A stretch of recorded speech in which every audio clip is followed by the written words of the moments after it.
আমরা শ্বশুর শাশুড়িকে কখনো নিজের বাবা মা মনে করি না, শ্বশুর শাশুড়িকে সবসময় বউয়ের বাবা মা মনে করি।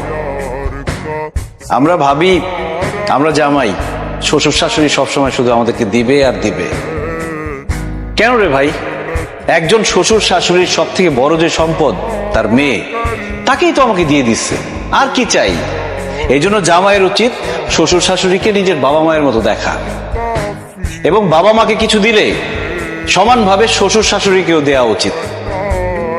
বাবা মাকে খুশি রাখা যেমন একজন ছেলের দায়িত্ব, তেমনি শ্বশুর শাশুড়িকে খুশি রাখা তার মেয়ের জামাইয়ের দায়িত্ব।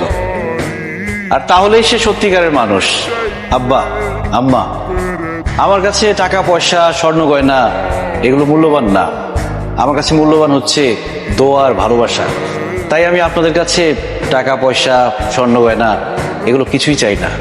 আমি চাই সবসময় আপনাদের দোয়া আর ভালোবাসা।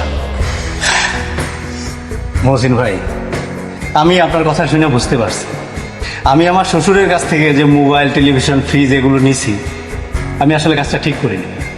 আর আমার শ্বশুর এখন বেকার, আসলে বলতে গেলে তার হাতে কোনো কাজ নাই। মানে শুধুমাত্র আমার জোরাজুরিতেই অনেক কষ্ট করে এগুলো উনি ম্যানেজ করে দিছে।